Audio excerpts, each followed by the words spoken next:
Hello students, video शुरू करने से पहले प्लीज चैनल को लाइक, शेयर और सब्सक्राइब जरूर करें। एक इम्पॉर्टेंट इन्फॉर्मेशन, अगर आपको इस वीडियो के नोट्स चाहिए तो डिस्क्रिप्शन बॉक्स में दिया गया डाउनलोड लिंक चेक करें। Thank you. चलिए शुरू करते हैं। इस वीडियो में हम पढ़ेंगे BES 122 contemporary India and education के प्रीवियस ईयर क्वेश्चन और most important questions with answers.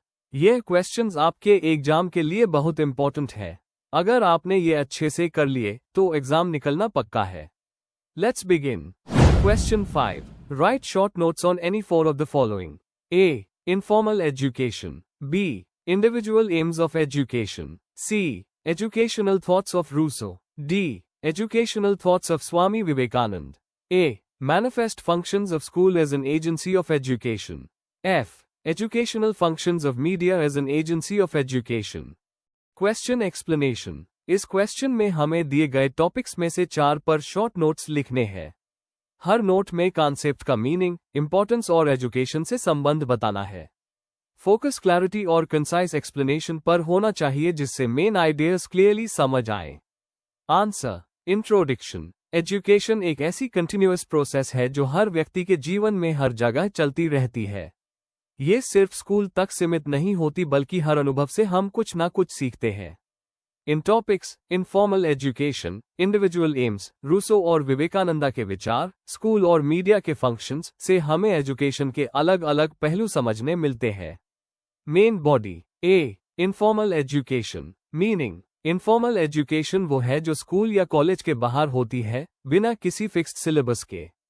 Sources. Family, दोस्त, कम्युनिटी और मीडिया इसके में सोर्सेज होते हैं। फीचर्स। यह नेचुरल, फ्लेक्सिबल और लाइफ लॉन्ग प्रोसेस है। एग्जाम्पल, घर पर माँ बाप से वैल्यू सीखना या टीवी से जनरल नॉलेज लेना। इंपॉर्टेंस। यह फॉर्मल एजुकेशन को सपोर्ट करती है और व्यक्ति के बिहेवियर और सोच को शेप करती है। B. Individual aims of education. Meaning. इसका मतलब है व्यक्ति के पूरे पर्सनालिटी डेवलपमेंट पर फोकस करना। पर्पस। एजुकेशन का गोल होना चाहिए सेल्फ रियलाइजेशन और पर्सनल हैप्पीनेस। थिंकर्स, रूसो और पेस्टलोजी ने इस एम को बहुत इंपॉर्टेंस दी। इंपॉर्टेंस। जब व्यक्ति पूरी तरह से डेवलप होता है तो समाज भी स्ट्रांग होता है। एग्जाम्पल, बच्चों में क्रिएटिविटी और क्रिटिकल थिंकिंग को बढ़ावा देना। C. Educational thoughts of Rousseau. Naturalism. Rousseau के मुताबिक एजुकेशन को बच्चे के नेचुरल ग्रोथ के हिसाब से चलना चाहिए। Child centred. एमिल में उन्होंने लिखा कि बच्चा नेचर और एक्सपीरियंस से सीखे। Stages of growth. हर एज ग्रुप के लिए अलग तरह की शिक्षा होनी चाहिए। Learning by doing. उन्होंने रोते लर्निंग को रिजेक्ट किया और प्रैक्टिकल लर्निंग को प्रमोट किया। कंट्रीब्यूशन। रूसो के आइडियाज ने मॉडर्न चाइल्ड सेंटर्ड एजुकेशन की फाउंडेशन रखी। D. Educational thoughts of Swami Vivekananda. Man making education. Vivekananda ने कहा, education is the manifestation of perfection already in man. Character building. उन्होंने मोरल और स्पिरिचुअल वैल्यूज पर जोर दिया। Holistic approach.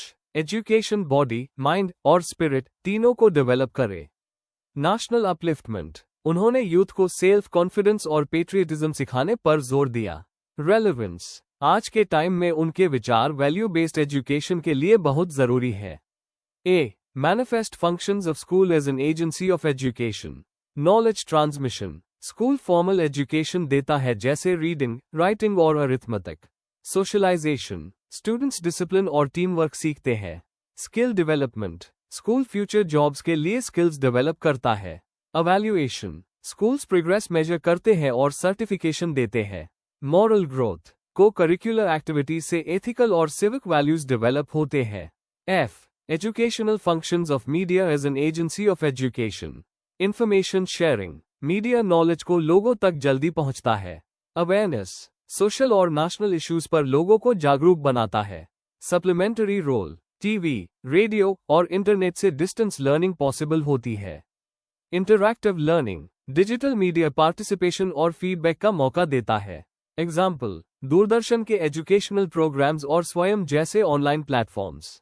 कंक्लूजन। ये सभी कॉन्सेप्ट्स बताते हैं कि एजुकेशन सिर्फ क्लासरूम तक सीमित नहीं है। इनफॉर्मल लर्निंग, इंडिविजुअल डेवलपमेंट और ग्रेट थिंकर्स के आइडियाज से मॉडर्न एजुकेशन और भी मीनिंगफुल बनती है। स्कूल और मीडिया दोनों मिलकर नॉलेज और वैल्यूज को समाज में फैलाते हैं। ये पूरे व्यक्ति और समाज के विकास का बेस है। If you need the notes of this video, there's a download link in the description box. Be sure to check it out. Thank you. Question 6. Critically analyze the concerns of National Curriculum Framework, NCF 2005 for secondary education. Question explanation.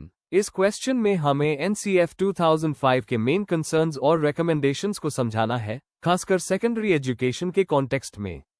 मतलब हमें बताना है कि NCF 2005 का उद्देश्य क्या था, उसने किस तरह से क्वालिटी और इंक्लूसिवनेस को इम्प्रूव करने की कोशिश की, और उसके की पॉइंट्स क्या है।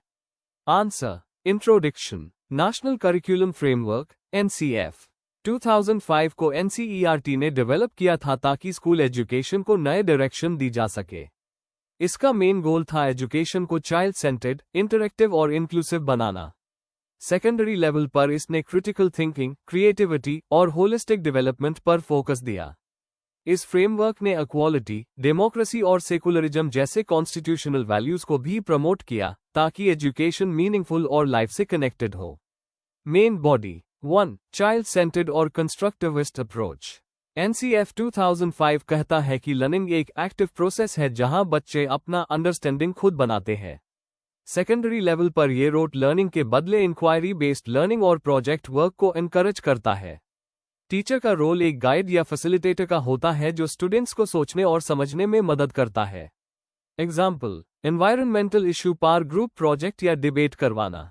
2. एग्जामिनेशन और असेसमेंट रिफॉर्म्स। NCF 2005 ने एग्जाम सिस्टम को लेकर बहुत कंसर्न दिखाया क्योंकि रोट लर्निंग और स्ट्रेस बहुत ज्यादा था। इसने continuous and comprehensive evaluation CCE का कॉन्सेप्ट दिया जिससे स्टूडेंट्स के होलिस्टिक डेवलपमेंट को असेस किया जा सके। असेसमेंट को लर्निंग का पार्ट बनाना इसका मेन एम था ताकि बच्चों का प्रेशर कम हो।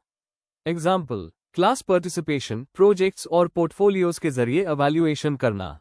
3. इंक्लूसिव और इक्विटेबल एजुकेशन। फ्रेमवर्क ने हर बच्चे को इक्वल लर्निंग अपॉर्चुनिटी देने पर जोर दिया।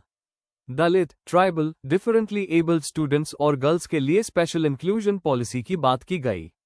करिकुलम को इंडिया के कल्चरल डाइवर्सिटी और यूनिटी को रिफ्लेक्ट करना चाहिए।